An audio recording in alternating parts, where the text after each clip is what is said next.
And we are pleased to have with us today the brilliant economist and anarcho-libertarian philosopher, Dr. Walter Block, a nationally important person who teaches at Loyola University in New Orleans.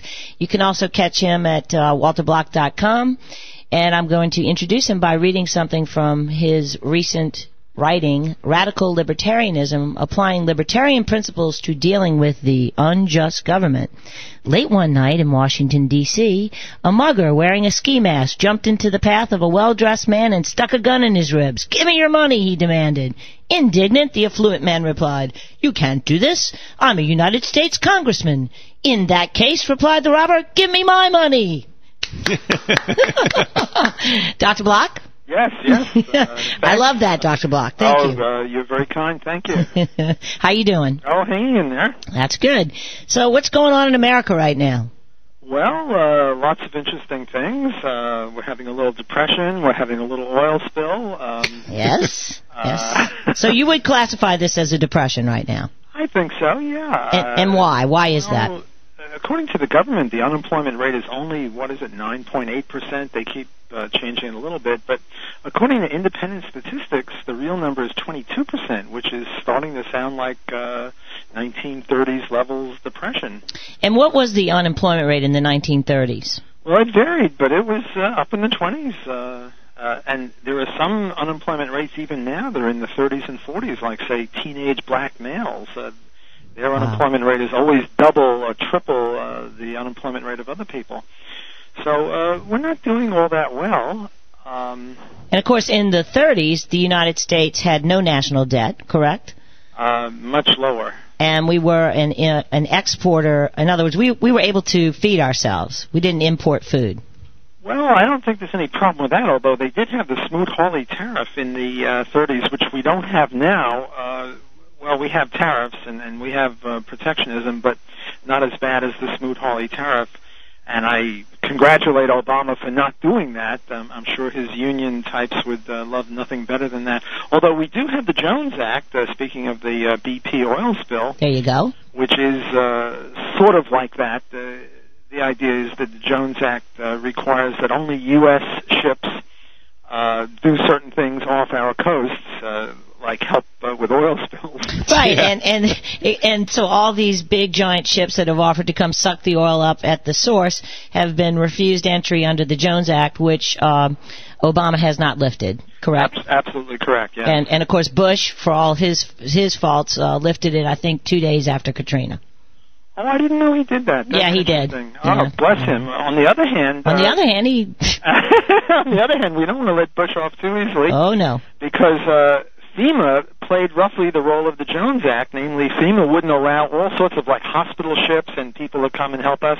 FEMA turned them away. FEMA turned truckloads of ice and orange juice away from Kentucky and Tennessee, and turned away ships also. So there is a similarity between the Bobbsey twins, Bush and Obama. Their skin might be a different color, but deep down, I see a lot of similarities between them. Yes, and the libertarian offers a different avenue to approach government, correct? Yes, slightly different. and how would you describe that for people that aren't familiar with the libertarian philosophy? Well, that government is best which governs least would be one way to... I just made that up myself. I was going to say, that sounds oddly familiar. No, I just created that. How dare you? Well, you have an article that libertarianism is neither left nor right. Can you explain that? Well, yes. People try to pigeonhole libertarians into the left-right spectrum, and they'll typically, the political scientists will give you a quiz, and they'll say, well, are you far left, moderate left, in the middle, far right or middle right or moderate right? And there's no place for libertarians to go, because on certain issues libertarians are more leftish, or lefties are more libertarian. On other issues, righties, conservatives, are more libertarian. And on foreign policy, they're both very different than libertarians, at least of the Ron Paul variety. For example, on economics, conservatives, right-wingers are not all that bad. Like if you look at the Wall Street Journal, sometimes called the Wall Street Journal, they're pretty good on economics, or at least they're not awful. And if you look at some of the lefty blogs, they're not that bad on, say, legalizing prostitution or pornography or freedom of the bedroom, although the feminists are not noted for that. But so I think libertarians are neither of the left nor of the right. We're sui generis, or we're unique. We believe in freedom across the board. The government should stay out of the bedroom and the bathroom and pharmacy, and the government should also stay out of the kitchen and the counting house. Pretty much the government should stay out of a lot of things. And how would you characterize, say, Thomas Jefferson in terms of his libertarianism? Well, he was pretty good. He was a little weak on slavery, but yes, he was. But you know, apart from that, and pretty much everyone in the 18th century was a little weak on. And I don't mean to deprecate the evils of slavery by saying a little weak. I'm just being silly here. He was horrible on slavery. Of course. But apart from that, Thomas Jefferson was pretty libertarian. He was one of the people who would certainly agree with that government is best, which governs least. Well, sure. So, and all of our founding fathers, with possible, I guess, the exception of Hamilton, but yes, were very much in favor of people being free. And free to make their own mistakes, free to succeed without the government reaching into their pockets and their bedrooms and everything else. Right. Yeah. So, and now we see the government even wanting to have. This week we got electronic health records come 2014, where your records will be available to the government, who by then I'm sure will have complete control of health care and decide whether or not you drink, smoke, eat, do whatever too much to qualify for the surgery that you need. And so all of your records being integrated and placed in the hands of Big Brother, which is certainly antithesis of the libertarian viewpoint. Absolutely. Libertarians stand for freedom and individual responsibility and initiative, and we're against the nanny state, which, for our own good, does all sorts of things. Usually doesn't turn out to be for our own good. For example, one of my favorite topics, I don't know that this is relevant, but I'll just shoot it out there, is some 40,000 people die on the nation's highways every year. And my most recent book is in favor of privatizing highways and roads and streets. And the excuse that the National Highway Traffic Safety Administration will give is, well, this is due to speeding or vehicle malfunction or drunken driving or things like that. Really, it's due to the fact that the government owns and manages the roads. And if we would privatize the highways and the streets, my calculation is that we'd have many fewer deaths. So here they are with their nanny state, making sure that our toilet bowls have only so much water, that our ladders are of a certain kind, and that our medicines come with certain screw-off tops, which old people can't do, so they leave open anyway. So they're busy, helping us, and quotes around the word helping, on the one hand, and on the other hand, 40,000 people a year are getting killed needlessly, and, nothing. Blank out, as Ayn Rand would say. Well, when we come back, I'd like to talk about what the average person can do to protect themselves in this depression that we're living in, and whether or not you, as an economist, have any ideas of how they might. I'm not looking for investment advice, but just some practical advice that people can do, like buy silver, hide it in the bed, dig a hole in the backyard, and hide your wealth from the government. Anything you want to share with the audience, and more. Coming back with Dr. Walter Block. And I'm just going to follow up with what we went out on the break, where I was wondering, Dr. Block, if you have any advice as to what people might do in terms of economics regarding the depression that we're living in. One advice is to move to a freer country. The U.S., sometimes we think of ourselves as the freest country, but there are, according to calculations of which is the freest country, we're only about 6th or 7th. Who's freer? Countries that are freer are Hong Kong, New Zealand, Switzerland, Singapore, one or two others, I don't remember. But you can look it up. One of my books is on that. Economic Freedom in the World, it's called. So that's one possibility, move to a freer country. Assuming you can't do that or don't want to. Right. The language difficulty, although New Zealand, they speak funny English, but it is English. Yes, the Kiwis. And also Switzerland, they speak English there. The suggestions that you mentioned about burying silver in your backyard sound pretty good to me. That's what I thought. Buy gold, although Obama's buddy FDR declared gold illegal in the 30s, and I don't know whether Obama will do that or not, but that's a possibility. Yeah, so that requires people to voluntarily give it back. I think I might want to nullify on that. I did want to ask you your opinion on that, is because I think it was Greenspan in '66 said that the only way the federal government could protect itself against the people is to declare gold illegal. And obviously it's happened once before. Now you have Greenspan wrote a paper on that.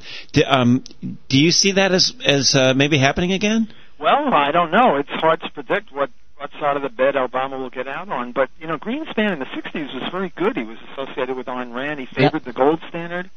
And then later on, he sort of went off into the other end of the spectrum. All right. Let me ask you, regarding some things that we've seen happening around the world, particularly Western Europe. We've seen Greece go through some tough times, and we know that Portugal, Spain, Italy, and others it will manifest itself very soon, I do believe. For example, I guess in Greece, they are selling off or leasing off at least portions of some of their islands. Yes. I read that Wyoming, which owns the Grand Teton National Forest, is considering leasing off part of that. This is basically to pay off central bankers, correct? Well, that's one way to look at it. I just have to put in a plug for Portugal. They did legalize drugs, so... well, good. There you watch go. out what you say about Portugal. Well, but I mean financially, they're... No, you're quite right. And what's to prevent that from happening to the U.S., and how about we do what Iceland did, which is tell them, no, I don't think so. Well, Murray Rothbard is always talking about reneging on government debt. Right on. People who lend government money are aiding and abetting an evil force and deserve very little, if anything. Well, that leads to this, though, is, and I can't cite where it is, but I know in the Constitution, part of the Constitution is that the debt of the federal government shall not be questioned. Isn't that an interesting little clause they put in? So how do we get around that one? Because I think we should default. Yes, Tom Woods has got a new book out called Nullification, where he makes great play of the 10th Amendment, which says that those powers not specifically given to the government are reserved to the states. And the government has been hogging up all these attributes for these many years. So repudiation of federal debt might work out through nullification a la Tom Woods. Well, which reminds me, we had him on as a guest earlier today, and he told us to tell you hello. Oh, well, I'd say hello back, but he's already gone. He's gone. But I'll be seeing him soon at the Mises Institute. They're having a week-long seminar. And are there seminars that people in New Orleans that are interested in your views on the economy can attend? Do you have anything upcoming? Well, as you know, because you attended when Ron Paul came I sure did, along with 1,000-something people, which the Times-Picayune didn't cover. There you go. Well, I guess it was unimportant. I guess 10 people in the front of City Hall, front page news, 1,200 kids enthusiastically screaming for Ron Paul and sound money system doesn't make the news. So. Right. Well, as you know, we do have a libertarian program here at Loyola New Orleans. If people would email me, I'll put them on a list to notify them of events that are coming up. My email address is wblock, like around the block, at Loyno, L-O-Y-N-O, Louis Oliver Yellow New Orleans.edu for education. So if anyone out there in Radio Land emails me and says put me on the list to be notified of libertarian events, I will certainly do just that. Okay. All right, now we do have a caller on the line with a question for our guest. Let's go to Mandeville. Michael, good morning. Hey, guys, just calling from the kitchen of bitching this morning. All right. Hey, I just wanted to ask you this question, Dr. Block. I noticed that there's some legislation just recently, I don't know if it's passed yet or not, with regards to reform for the financial systems, the banking systems. And I was made aware by someone else, and I haven't verified this, but apparently this new legislation, this sweeping legislation to regulate the financial industry, does not include or affect Fannie Mae or Freddie Mac. And then additionally, one other thing that was left out of this, I think that was being argued and considered, was a return to a system similar to the Glass-Steagall Act. And apparently, what I've heard recently is that Germany is actually toying with the idea, or actually considering a return, or actually some sort of system similar to the Glass-Steagall Act as well. Have you heard these things? Are you familiar with it? Can you confirm as to whether or not this is true with regards to federal Fannie Mae and Freddie Mac? Well, yes, I think that you're quite right in your facts and also in your assessment. The Glass-Steagall Act established the FDIC and helped along with central banking. You see, what happens is the government has Regulation A, and it screws up. And instead of going back to the free enterprise system, they have Regulation B, and that screws up even worse. And now they go to Regulation C, D. I guess we're past Z. I don't know what the letter after Z is, but what they ought to do, instead of going down that regulation path, which leads to the Soviet system, is to go back, turn back the clock toward the free enterprise system. Go back to the gold standard, get rid of fractional reserve banking. In other words, incorporate what Ron Paul has been talking about in terms of financial security. Certainly, Freddie and Fannie ought to be scotched. So I think that they're moving in exactly the wrong direction, and they have to realize that it's their regulations that are creating the mess. Well, I'd just like to send a shout-out to Senator Dodd and Barney Frank and thanking them for running this country, and I hope that everyone hears that and keeps that in mind that they're both Democrats. So, anyway, and I agree that there is no left or right. I agree wholly with what you said earlier. But we've got to start to vote independent people who understand these sorts of things, because most people don't understand these types of principles with regards to economics and the way the systems work. But they can if they go watch Dr. Block on YouTube. They could learn a lot.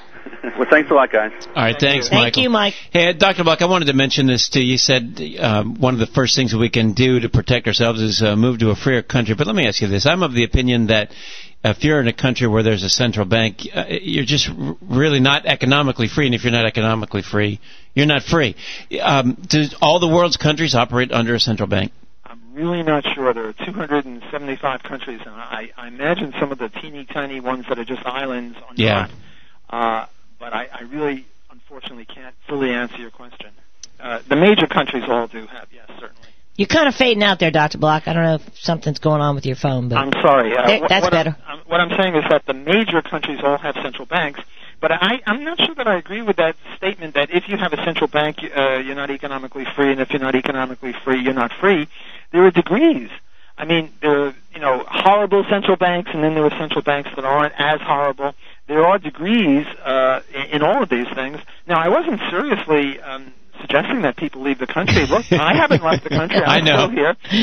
But, I was asked the question of what could you do, and that should be put on the list. Absolutely. That, and there is that shovel in the silver in the backyard. So. No, right. You're definitely right. These are matters of degree. But the reason I say that is because if they can inflate the currency and steal you from what you're trying to save, I really just don't think you're economically free, but certainly not everybody is as bad as what we've got here. Well, for example, the German central bank is usually better than, say, the Greek central bank or others.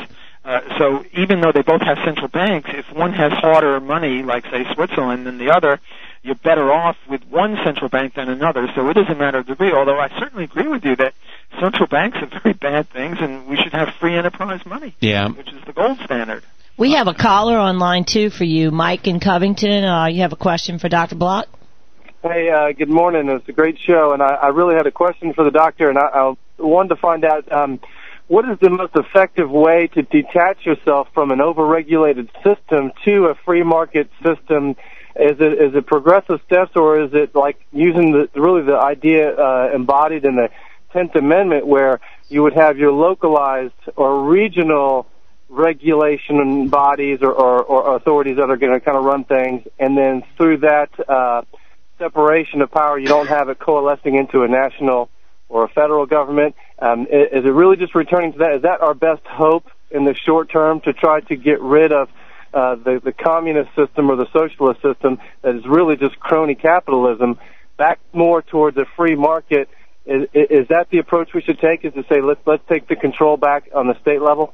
Well, I think there are many, many ways to go. For example, there's the Free State Project, where libertarians are encouraged to move to, what is it, New Hampshire or Vermont? Yeah, it's New Hampshire. It's New Hampshire. That's one way to go. Another way to go is to come to study economics at Loyola University with me and my colleagues, because we're the most free enterprise economics department of all. Another is to support groups like the Mises Institute that are working in this end. Another is not sure about the Libertarian Party with Bob Barr, but certainly Ron Paul. Yeah.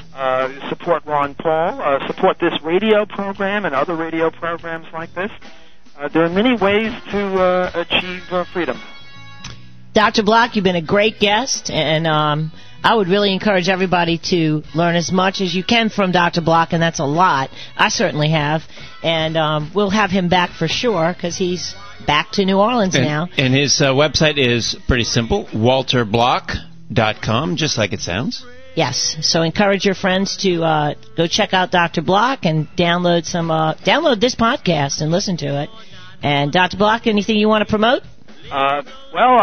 This radio program is magnificent. I certainly support it. Thank you so much, Thanks for having me, and I look forward to coming again. Excellent. Thank you very much. Dr. Block. This is Tom Kowitz and Michele Gaudin.